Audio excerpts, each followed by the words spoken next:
Hello everyone. तो आज से हम लोग एडोबी इलस्ट्रेटर स्टार्ट करने वाले हैं। तो आपकी आज क्लास नंबर 1 है। तो आज की क्लास में सबसे पहले हम लोग क्या देखेंगे आज, ये देखते हैं। सबसे पहले इलस्ट्रेटर क्या है मैं आपको ये बताऊंगा, सॉफ्टवेयर के बारे में बताऊंगा थोड़ा, एडोबी इलस्ट्रेटर असल में है क्या। फिर आपको मैं एक अंडरस्टैंडिंग क्रिएट करूंगा आपकी कि वेक्टर और रेस्टर में क्या फ़र्क होता है, जो कि एक बहुत मेजर पार्ट है इस पूरे अपने सीरीज़ का, आज के पार्ट का। फिर वर्क स्पेस बनाना और थोड़ा-सा हम लोग एआई के बारे में देखेंगे, ठीक है? अब स्टार्ट करते हैं हमारे सबसे पहले पॉइंट के साथ, ठीक है? सबसे पहले मैं एडोबी इलस्ट्रेटर ओपन कर लेता हूँ।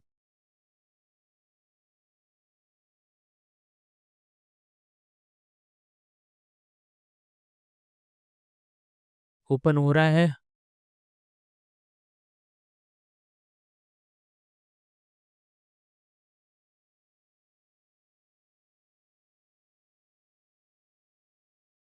ठीक है। सबसे पहले मेरे पास जो वर्ज़न है अभी वो है 2025 वाला।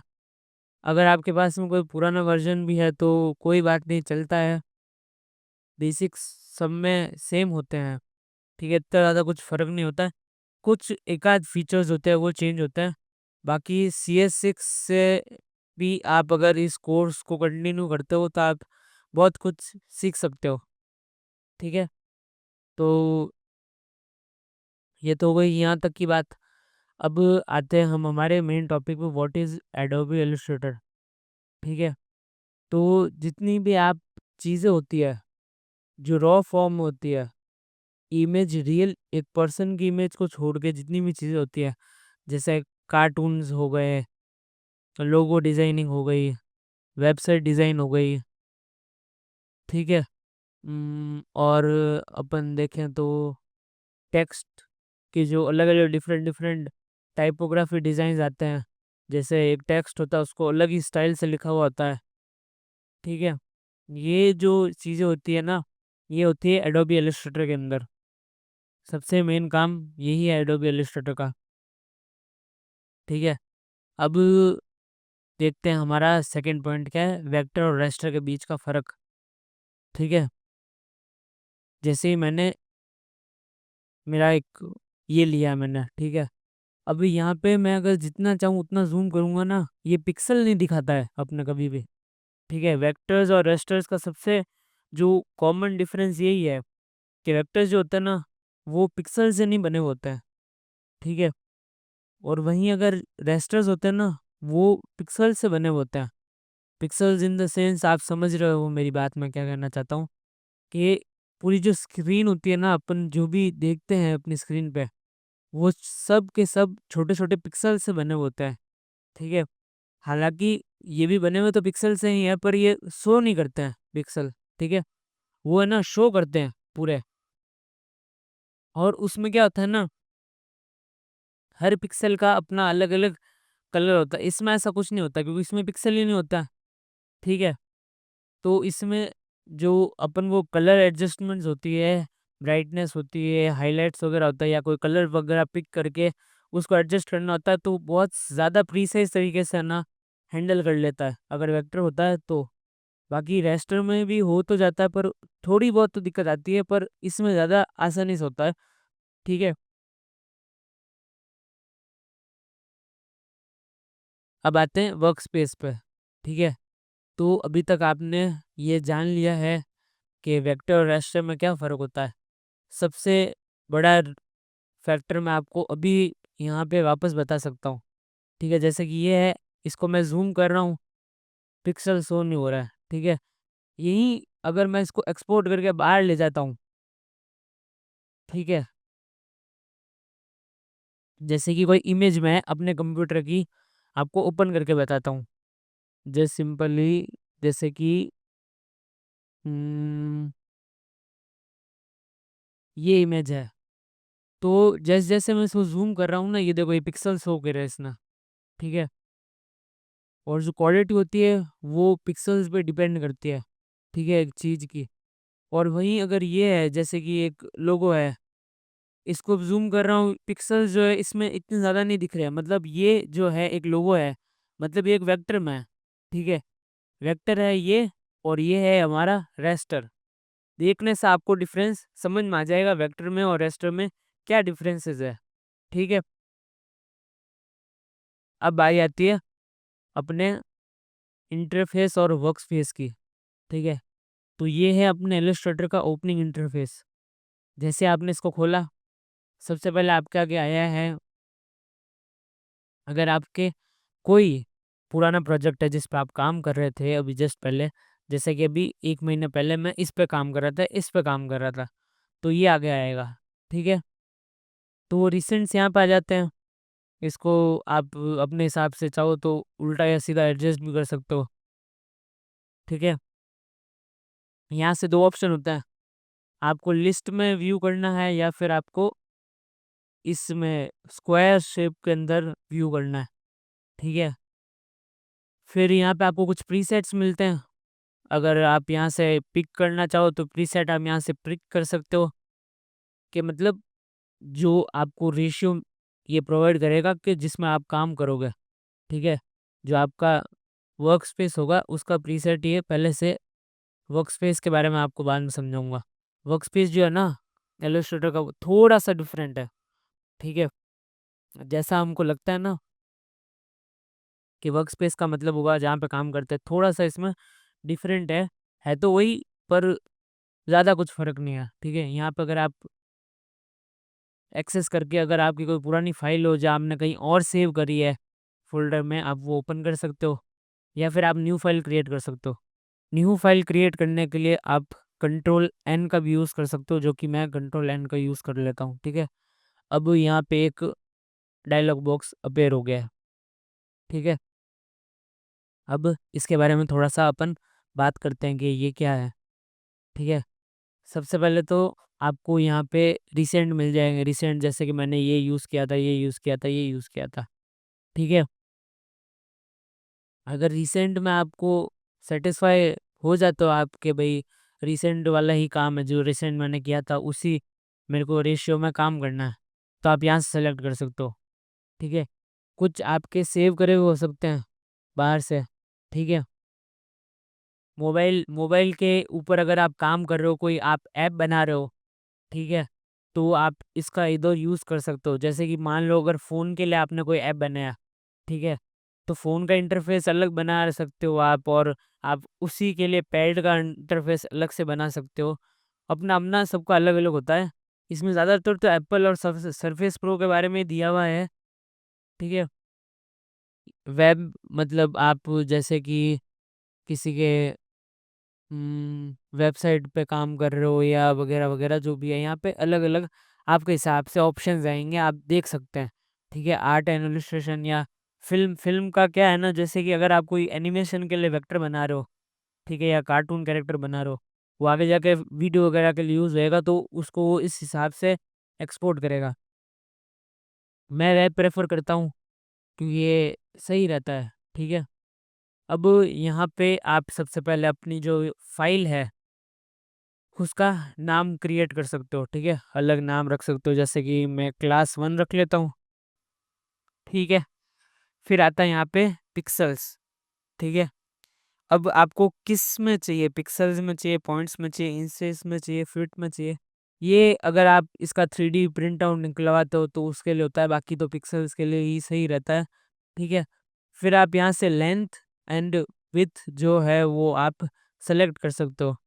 जैसे कि 1920 1080p, ठीक है? मैंने ये सेलेक्ट कर लिया यहाँ पे। तो विड्थ अपन की ये रहेगी और हाइट ये रहेगी, ठीक है? अब ओरिएंटेशन का मतलब क्या हुआ ना, कि आप इसको पोर्ट्रेट में रखना चाहते हो या फिर लैंडस्केप में रखना चाहते हो, ठीक है? 1920 बाय 1080p मैं लैंडस्केप में भी रख सकता हूँ और पोर्ट्रेट में भी रख सकता हूँ, ठीक है? विड्थ और हाइट का डिफरेंशिएशन हो जाएगा, मतलब वाइस वर्सा हो जाएगा, बिल्कुल उल्टा हो जाएगा आपस में, ठीक है? अभी मैं फ़िलहाल इसको ऐसे ही रखता हूँ। और आर्टबोर्ड। आर्टबोर्ड जो है वो आप जब टूल्स वगैरह पढ़ोगे तो आपको अपना पता चल जाएगा कि आर्टबोर्ड क्या होता है, या अभी ही थोड़ी देर बाद में मैं आपको बता दूंगा। अभी एडवांस ऑप्शंस के बारे में बात करते हैं। ठीक है, ये इतना ज़्यादा कुछ मैटर नहीं करता है। ठीक है, आपको कौन सा कलर मोड चाहिए, आरजीबी या सीएमवाई के? आरजीबी और सीएमवाई के बारे में अपन आगे डिस्कस करेंगे बाद में। ठीक है, स्क्रीन की क्वालिटी मतलब जैसे कि अब देखिए यहाँ पे आता है रेस्टर का। ठीक है, अगर कोई वेक्टर है, ठीक है, अपन ने अगर कोई वेक्टर बने हैं, जब हम लोग उसको एक्सपोर्ट करेंगे ना यहाँ से बाहर, तो वैसे भी रेस्टर में कन्वर्ट होगा। अब जब वो रेस्टर में कन्वर्ट होगा तो उसकी क्वालिटी कितनी रहनी चाहिए रेस्टर की, वो अपन यहाँ से रख सकते हैं कि 36 मतलब बिल्कुल लो होनी चाहिए। ठीक है, या उसकी थोड़ी सी ज़्यादा 72, या मीडियम जितनी होनी चाहिए, या बिल्कुल हाई होनी चाहिए क्वालिटी। ठीक है, कैरेक्टर दिखने से मतलब यूँ हाई क्वालिटी का दिखना चाहिए। अगर आप कोई बड़ी सी चीज़ बनाते हो, ठीक है, जैसे कि आप बड़ा वेक्टर बना रहे हो, उसके लिए आपको ज़्यादा रेजोल्यूशन रखना ज़रूरी होगा। ठीक है, ये आप अभी के लिए छोड़ दीजिए प्रीव्यू मोड, और क्रिएट पे क्लिक कर देता। ठीक है, ये हमारा फाइल यहाँ पे क्रिएट हो गया है। ठीक है, अब ये जो एरिया आपको दिख रहा है ना, यही है वर्क स्पेस। ठीक है, जैसे कि ये टूल्स है, ये जो आप वाइट एरिया देख रहे हो, ये वाइट एरिया अपना होता है आर्ट बोर्ड। ठीक है, आप आर्ट बोर्ड को एडजस्ट कैसे कर सकते हो, अगर आप सिर्फ माउस का व्हील चलाओगे तो ये ऊपर नीचे होगा। अगर आप इसको कंट्रोल के साथ चलाओगे तो ये कुछ इस तरीके से होगा। और अगर आपको इसको सेंटर में लाना बिल्कुल, तो आपको कंट्रोल 0 पे क्लिक करना है, तो ये आपका आर्टबोर्ड बिल्कुल सेंटर में आ जाएगा। और ऑल्ट दबा के अगर आप माउस का व्हील चलाते हो तो ये ज़ूम इन ज़ूम आउट का काम करता है। ठीक है, अगर आपको ज़ूम इन ज़ूम आउट करना है तो आप ऐसे कर सकते हो। ठीक है, कंट्रोल प्लस माउस व्हील करोगे तो ऐसे होगा, और उसमें ऐसे होगा नॉर्मल में, और ऑल्ट के साथ में क्लिक करोगे तो ये होगा। ठीक है, ये जो है ये होती है अपनी ऑप्शन बार। अभी ऑप्शन बार भी बोल सकते हो या कॉन्टेक्चुअल बार भी बोल सकते हो। अभी के लिए मैं इसको कट कर देता हूँ। ठीक है, अभी अपन के काम करने हैं। ठीक है, अब यहाँ पे डिफरेंट डिफरेंट मतलब ऑप्शंस आपको मिल जाते हैं, जैसे कि फाइल एडिट ऑप्शन, ये अपन बाद में देख लेंगे। जैसे जैसे अपन फाइल वगैरह क्रिएट वगैरह करेंगे, वैसे वैसे अपन आगे इसको देखेंगे। ठीक है, जितनी भी आपको इस वक्त यहाँ पे चीज़ें दिख रही है उसको आप मूव भी कर सकते हो अपने अकॉर्डिंग। जैसे कि आपको अगर ये वाला पैनल है, लेयर्स का एक पैनल है। ठीक है, लेयर्स का पैनल मतलब जैसे जैसे आप चीज़ें ड्रॉ करते जाओगे वो स्टेप बाय स्टेप या नंबर वाइज वो लेयर अपना आप आती रहेगी। ठीक है, ये टूल्स है जिनका यूज़ करके आप तो चीज़ें क्रिएट करोगे इसके अंदर। ठीक है, टूल्स को भी आप यहाँ से मूव कर सकते हो। ठीक है, वापस यहाँ पे लगा सकते हो। लेयर्स वाला है, इसको हटा सकते हो, इसको वापस यहाँ पे लगा सकते हो। अब मान लो किसी दिन आपका ऐसे कुछ हो जाता है मन, और सारी चीज़ें इधर उधर हो जाती है। ठीक है, सारी अब चीज़ें इधर उधर हो गई। अब आपको वन क्लिक के अंदर सब अपनी अपनी जगह वापस चाहिए, तो सबसे पहले आपको जाना है विंडो पे। ठीक है, वर्क स्पेस।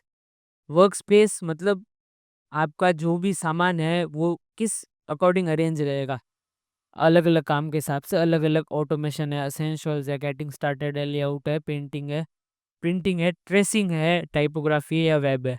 ठीक है, जैसे कि मैंने बोला था मैं वेब ज़्यादा प्रेफर करता हूँ और आपको भी यही करना चाहिए, तो वेब पे क्लिक करा मैंने और ये सब अपने हिसाब से क्रिएट हो गया। ठीक है, ये हमारा आर्ट बोर्ड है। अब आपको टूल्स के बारे में पता होना चाहिए।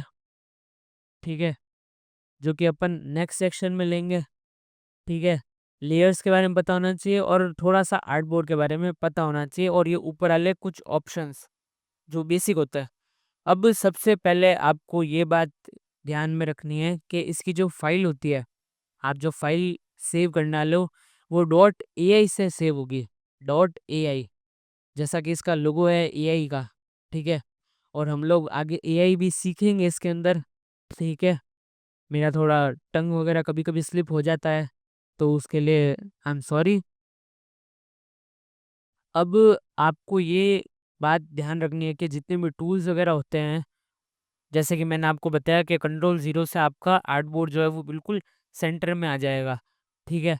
तो आपको जो है वो शॉर्टकट्स पता होना चाहिए। अब मैं आपको अलग से प्रोवाइड नहीं करवाऊँगा कि ये लीजिए आप अपना शॉर्टकट्स का मैं आपको अलग से प्रोवाइड कर दूँगा। इलस्ट्रेटर खुद प्रोवाइड करके देता है, ठीक है। आपको सबसे पहले एडिट पे जाना है, कीबोर्ड शॉर्टकट्स, ठीक है। यहाँ पे सारे के सारे शॉर्टकट्स आ जाएँगे आपके पास में, जितने भी है, और आपको एक्सपोर्ट टेक्स्ट पे क्लिक करना है। फिर एक डायलॉग बॉक्स आएगा, जैसे कि मैं यहाँ पे इलस्ट्रेटर शॉर्टकट्स लिख देता हूँ, ठीक है। मैंने यहाँ पे ये सेव कर लिया, ठीक है। अब मैं इसको ओपन करता हूँ, इलस्ट्रेटर शॉर्टकट्स, ये सारे के सारे आपके पास में आ गए। अगर आपको ये ज़्यादा कॉम्प्लेक्स लगता है ना कि यार ये बहुत ज़्यादा कॉम्प्लेक्स है, मतलब हमसे ऐसे नहीं हो पाएगा, तो आप सिंपली यहाँ से देख सकते हो। शॉर्टकट जो है ना वो आपका काम थोड़ा-सा आसान बना देंगे, ठीक है। आप यहाँ से सिंपली देख सकते हो कि भाई क्या है, आप चेंज भी कर सकते हो अगर आप चाहो तो, ठीक है। वो आपकी मर्ज़ी के ऊपर होता है, मेरे को तो चेंज करना ज़्यादा सही नहीं लगता है। ये सही है अभी के लिए, इतना सही है, ठीक है। तो आज की क्लास में इतना ही, उम्मीद करता हूँ आपको क्लास अच्छी लगी होगी। मिलता हूँ आपसे अगली क्लास में। उसके पहले आज हमने क्या-क्या सीखा है ये हम देख लेते हैं, ठीक है। सबसे पहले इलस्ट्रेटर के बारे में हमने सीख लिया कि इलस्ट्रेटर क्या होता है, वेक्टर और रास्टर के बीच का डिफरेंस जो था वो हमने देख लिया, ठीक है। वर्कस्पेस के बारे में देख लिया। एआई एंड एआई वर्कफ्लो ये रह गया है आज, ठीक है। तो इसको हम लोग अभी ले लेते हैं, वैसे भी कोर्स है लंबा हो जाएगा तो अभी ऐसा कोई दिक्कत वाली बात नहीं है, ठीक है। अब एआई इन डिज़ाइन को समझने के लिए आपको सबसे पहले ये समझना होगा कि एक डिज़ाइनर का मेन काम क्या होता है, ठीक है। एक डिज़ाइनर जो होता है ना, उसका काम डिज़ाइन बनाने का होता है, ठीक है। और उसको अपनी खुद की क्रिएटिविटी यूज़ करनी पड़ती है डिज़ाइन बनाने के लिए, ठीक है। आजकल एआई जो है वो इतना ज़्यादा आगे बढ़ गया है कि वन क्लिक के अंदर-अंदर आपको कुछ भी प्रोवाइड कर देता है, ठीक है। पर मेरी जहाँ तक नॉलेज है, मैं जहाँ तक जानता हूँ, मेरी जहाँ तक मेरी तरफ से जो इस पे ओपिनियन है वो यही है कि एआई जो होगा वो आपको डिज़ाइन में ऐसे हेल्प करेगा कि वो आपको एक आइडिया देगा, ठीक है। उस आइडिया को आपको अपने पर्सपेक्टिव से ट्रांसफ़ॉर्म करना होगा, ठीक है। और वही हम लोग आगे सीखेंगे कि कैसे प्रॉम्प्ट्स डालने हैं और किस तरह से हमको एआई से अपना काम निकलवाना है, एक डिज़ाइन हमको निकलवानी है एआई से, ठीक है। ये तो हो गई एआई की बात। और इसी तरह ये आपको अपने वर्क फ्लो में भी मदद करेगा, ठीक है। जैसे कि मान लो अगर कोई लोगो है, लोगो का आपको काम आया है, लोगो मतलब वो पीपल वाले लोगो नहीं, लोगो एक ब्रांड का लोगो बनाना आपको, ठीक है। आपने एआई को सिंपली जाके अगर बोल दिया कि ये मेरे को लोगो चाहिए, उसने लोगो दे दिया, ठीक है। अब पॉसिबिलिटीज़ तो कम होते हैं, पर मान लो अगर कल को वही कोई जाके वही सेम नाम डाले और वो का वो लोगो वो आपको दे दे, तो उसके लिए थोड़ा-सा चेंजेस करना ज़रूरी होता है, ठीक है। जैसे कि मैंने एक लोगो बना दिया, ठीक है, कोई भी एआई से मतलब माँगा मैंने लोगो, वैसा का वैसा लोगो मैंने सामने वाले को पकड़ा दिया कि ये लो भैया आपका लोगो, ठीक है। अब जैसे ही उसने लोगो लिया, उसने तो पब्लिश कर दिया मतलब अपने वेबसाइट वगैरह पे जितने भी उसके प्लेटफ़ॉर्म्स थे कि ये रहा मेरा लोगो, ये रहा मेरा लोगो, ठीक है। अब कल को अगर, ठीक है, मेरे को पता है ये हो भी नहीं सकता है, डायरेक्ट ऐसे किसी को दे भी नहीं सकते हैं, क्योंकि जो क्वालिटी होती है वो बहुत कम होती है, ठीक है। अब अगर कल को कोई और गया, उसने वो सेम टू सेम प्रॉम्प्ट डाल दिया कि ये लोगो चाहिए और वो लोगो उसको मिल गया, तब उस लोगो की तो कोई वैल्यू ही नहीं रहेगी। जो उसके पास में हो, हर किसी के पास में वो लोगो हो जाएगा, ठीक है। और इसलिए आपको बस एक आइडिया लेना है, ठीक है। ट्रांसफ़ॉर्मेशन आपको खुद को करनी है और वही मैं आपको आगे कोर्स में बताने वाला हूँ कि आप किस तरीके से आइडियाज़ लोगे, किस तरीके से आप ट्रांसफ़ॉर्मेशन करोगे। और ज़रूरी नहीं है कि अगर आपके पास में एआई है तो हर बार आपको एआई के पास में जाना है, ऐसा ज़रूरी नहीं है। खुद का आपको थोड़ा दिमाग यूज़ करना पड़ेगा, ब्रेन का थोड़ा यूज़ करना पड़ेगा। जब तक एक डिज़ाइनर की खुद की क्रिएटिविटी यूज़ में नहीं आएगी, वो डिज़ाइनर डिज़ाइनर नहीं होगा, ठीक है? तो आज के सेशन में बस इतना ही। मैं क्लास थोड़ी पहले ख़त्म करने वाला था, उसके बाद में थोड़ा-सा ही और लेक्चर देना पड़ गया मेरे को, ठीक है?